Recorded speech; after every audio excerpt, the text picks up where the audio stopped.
दोस्तों, एक छोटी सी कहानी से मैं आपको यह समझाने का प्रयास करूंगा कि हमारा मन हमें कैसे हमारे ही अंधविश्वासों में बांध कर रख देता है। तो चलिए कहानी की शुरुआत करते हैं। एक बार बुद्ध एक नदी के किनारे से गुजर रहे थे और सर्दियों का समय था।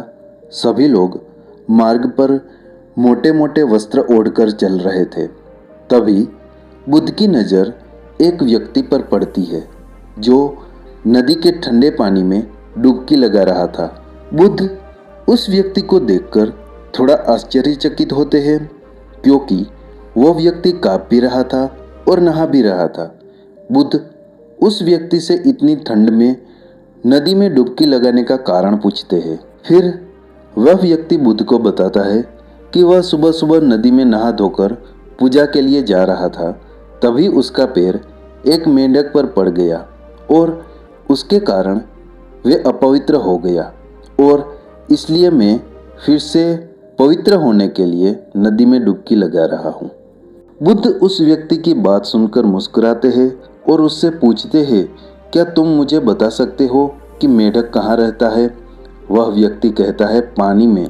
फिर बुद्ध कहते हैं, जब तुम इस पानी में डुबकी लगाने से पवित्र हो सकते हो, तो वह मेंढक तो हमेशा से ही पानी में रहता है, तो वह मेंढक तो पहले से ही पवित्र होगा। उसके छूने से तुम अपवित्र कैसे हो सकते हो?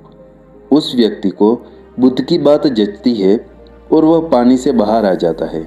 बुद्ध उस कांपते हुए व्यक्ति को एक वस्त्र ओढ़ाते हैं और कहते हैं, अंधविश्वास किसी बात का मत करो जब तक कि वह तुम्हारे खुद का अनुभव ना बन जाए। फिर बुद्ध कहते हैं कि मनुष्य अपने मन के कारण ही दुखी होता है, और जो चीज़ें अपवित्र है उन्हें वो अपवित्र नहीं मानता, लेकिन जो चीज़ें पवित्र है उन्हें वो अपवित्र मानता है।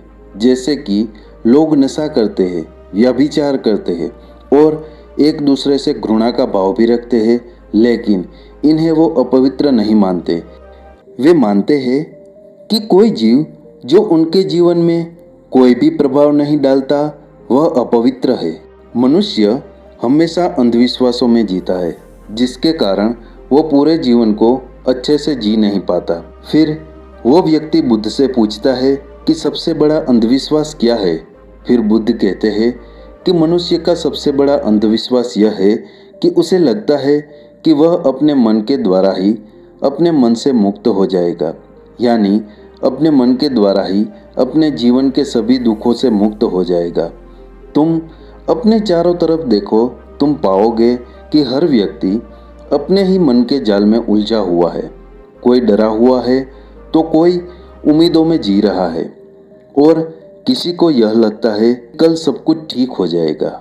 लेकिन वास्तविकता यह है कि जब तक मनुष्य अपने मन को नहीं समझेगा तब तक कुछ भी ठीक नहीं हो सकता, और यही शाश्वत सत्य है। वह व्यक्ति बुद्ध से पूछता है कि मन को कैसे समझा जाता है? बुद्ध कहते हैं कि जागरूकता के द्वारा। पूरे दिन में जब भी याद आए, जागरूक होकर देखो कि तुम्हारा मन तुमसे क्या करवा रहा है।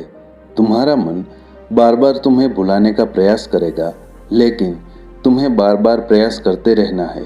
तुम्हें दिन में ये बार बार देखना है कि क्या तुम उसी रास्ते पर जा रहे हो जो तुम्हें वहाँ तक पहुँचाएगा जहाँ तुम जाना चाहते हो, क्योंकि यही सूत्र है अपने मन को समझकर मन से मुक्त होने का। अस्तु। नमो बुद्धाय।